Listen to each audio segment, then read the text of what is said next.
जय हिंद दोस्तों, आज मैं आपको ब्रांच लोन ऐप का फुल रिव्यू देने वाला हूं कि ब्रांच लोन ऐप रियल है या फेक है। क्योंकि भाई मैं यही बोलूंगा कि चंद पैसों के लिए आप किसी को भी अपना गैलरी या फिर अपना कॉन्टेक्ट लिस्ट का एक्सेस दो, क्योंकि इन फ्यूचर आपको बहुत बड़ा प्रॉब्लम का सामना करना पड़ सकता है। तो मेरे भाई, अगर आप भी ब्रांच लोन ऐप से लोन लेने की सोच रहे हो तो जरा रुको, इस वीडियो को देखने के बाद आप चले जाना, क्योंकि बहुत सारे ऐसी जो बातें हैं जो आपको पता नहीं है ब्रांच लोन के बारे में। पहली बात कि आरबीआई से रजिस्टर है कि नहीं रजिस्टर है। दूसरी बात, जो आपका उसमें जो डाटा रहता है वो थर्ड पार्टी को शेयर होता है कि नहीं शेयर होता है। प्रोसेसिंग फीस कितना लगता है, कि रिपेमेंट करने का जो टाइमिंग है वो आपको कितना दिन का मिलता है, लोन का जो लिमिट है वो आपको कितना मिलता है, लीगल नोटिस उसका आता है कि नहीं आता है। तो दोस्तों, ऐसे ही आपको मन में बहुत सारे डाउट्स होंगे, तो आप इस वीडियो को यहाँ से ध्यान से देख लीजिएगा। तो देख लेते हो तो आपको भी समझ में आ जाएगा कि जो ब्रांच लोन से आपको लोन लेना चाहिए कि नहीं लेना चाहिए। तो वीडियो में पूरा एंड तक बने रहना, बिना स्किप किए हुए देखिएगा।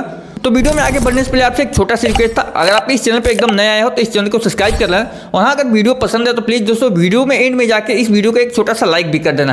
तो जल्दी से वीडियो को शुरू कर लेते हैं। अब दोस्तों, जो पहला टॉपिक है, अब बात कर लेते हैं अमाउंट का। दोस्तों, ब्रांच लोन में आपको जो लोन लिमिट है वो कितना मिलता है।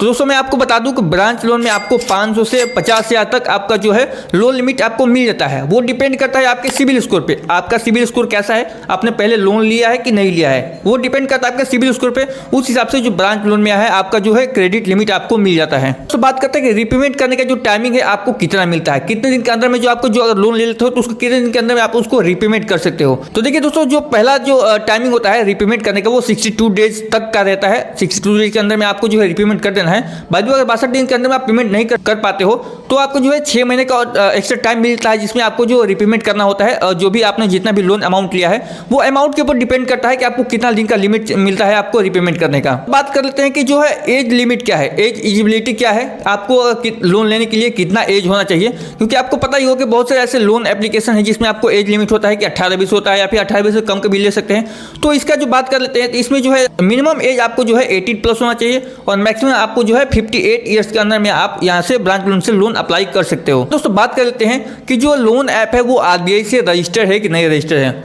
तो दोस्तों, मैं आपको जानकारी की बता दूं कि जो ब्रांच लोन ऐप है ये आरबीआई से फुली रजिस्टर्ड है। अब जैसे आपको पता होगा लिमिटेड होता है, कोई चीज़ प्राइवेट लिमिटेड होता है, ये प्राइवेट ऐप है लेकिन वो लिमिटेड है, यानी कि जो रजिस्टर है आरबीआई से रजिस्टर्ड है, इसको ऑथराइज प्राप्त है लोन लेने का।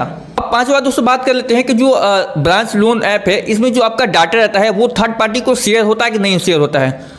अब दोस्तों, आपको पता होगा कोई भी प्राइवेट लोन ऐप है उसमें जो आपका डाटा हुआ है, जो अगर आप रिपेमेंट नहीं करते हो तो वो आपको जो डाटा है आपका वो थर्ड पार्टी को शेयर किया जाता है। रिकवरी के लिए दोस्तों आपको पता होगा कि आपके पास रिकवरी मैन को कॉल आता है, जैसे कि आपको कॉल आता है, धमकियाँ आती है, जो भी है वो थर्ड पार्टी कहलाता है। तो आपको आपका जो डाटा रहता है वो थर्ड पार्टी को शेयर किया जाता है, आपको जो पैसे आपने लोन लिया है उसको कलेक्शन के लिए, रिकवरी के लिए। अब बात करते हैं दोस्तों इसमें कस्टमर सपोर्ट की। तो कस्टमर सपोर्ट में दोस्तों जो ब्रांच लोन ऐप का जो ईमेल है, यहाँ पे जो स्क्रीन पे आपको दिख रहा है, ये ईमेल आईडी है ब्रांच लोन ऐप का। इसमें आपको कोई भी कस्टमर सपोर्ट आप ले सकते हो, आपको जो भी क्वेरीज रहते हैं, जो भी दिक्कतें रहती है, तो यहाँ पे आप मेल करके उससे ब्रांच लोन ऐप से कस्टमर सपोर्ट आप ले सकते हो। तो बात कर लेंगे डॉक्यूमेंट में क्या क्या लगता है। दोस्तों, डॉक्यूमेंट में आपका पहले तो लगेगा Aadhaar card, PAN card, bank detail, और आपका 3 महीने का जो आपका बैंक स्टेटमेंट है वो लगेगा। प्लस में आपका सैलरी स्लिप भी लगेगा। आप जो भी जॉब करते हो, सैलरीड पर्सन हो, तो आपका सैलरी स्लिप भी लगेगा। बाय द वे अगर सेल्फ डिपेंडेंट हो तो उसमें आपका सैलरी स्लिप नहीं लगेगा। अब दोस्तों बात कर लें इसका रिव्यू का। रिव्यू में दोस्तों इस ऐप का 10 मिलियन प्लस डाउनलोड है पूरे वर्ल्ड में, जितने जहाँ से भी लोग इसको यूज करते हैं 10 मिलियन प्लस यहाँ इसका ऐप का डाउनलोड है, जिससे आपको पॉपुलैरिटी का इसका अंदाजा आपको खुद ही लग जाएगा होगा। आप प्ले स्टोर पे सर्च कीजिएगा ना ब्रांच लोन की ऐप के बारे में, तो आपको खुद दिख जाएगा कि डाउनलोड कितना है। तो वैसे इसका जो डाउनलोड है वो 10 मिलियन प्लस है। अब दोस्तों कर लेते हैं कि अगर आप जो लोन का जो अमाउंट है उसको रिपेमेंट नहीं करते हो तो क्या दिक्कत हो सकता है, क्या परेशानी हो सकता है आपको। देखिए दोस्तों, आपको अगर पता होगा लोन दोस्तों 2 टाइप का होता है, एक तो सिक्योर लोन होता है, दूसरा होता है नॉन सिक्योर लोन। तो दोस्तों जो प्राइवेट लोन जितने भी है वो होता है नॉन सिक्योर लोन। और सिक्योर लोन में दोस्तों क्या होता है कि जब आप बैंक से लोन लेते हो उसमें आपका घर का डॉक्यूमेंट लगता है, जो भी डॉक्यूमेंट जायदाद का आपका जो कॉपी लगता है, वो जो भी लगता है वो होता है सिक्योर लोन। अगर आप भरते नहीं हो तो वो आपका जो है प्रॉपर्टी उसको बेच के वो पैसे वो वसूल सकते हैं। तो ये जो लोन है दोस्तों प्राइवेट लोन है, इसको बोलते हैं नॉन सिक्योर लोन। इसमें तो आपको कुछ लगेगा नहीं, जिससे आपको जो भी है कुछ एक्शन नहीं ले सकते हो। एक्शन ले सकते हैं वही जिससे रिकवरी मैन को भेज के वहाँ पे आप घर पे विजिट कर सकते हैं, जिससे आपको जो अमाउंट है वो आपको तहसीलने के लिए कुछ भी बोल सकते हो, उल्टा सीधा बोल सकते हैं। ये होता है नॉन सिक्योर लोन में। अब दोस्तों बात करते चार्जेस है वो कितना लगते हैं। तो जो दोस्तों चार्जेस के लिए बता दें तो 24% से लेकर 36% तक जो आपका जो बैंक जो लोन का जो अमाउंट रहता है वो लगता है। डिपेंड करता है कि आप कितने का लोन लिए हो उस हिसाब से, और आपका डिपेंड करता है सिबिल स्कोर पे। अगर सिबिल स्कोर कितना है उस हिसाब से जो आपका चार्जेस लगता है 24% से लेकर 36% के बीच में आपको जितना भी चार्जेस लग सकता है। अब दोस्तों बात करते हैं प्रोसेसिंग फीस कितना लगता है। जब आप लोन लेते हो कहीं से भी तो आपको पता ही होगा प्रोसेसिंग फीस लगता है।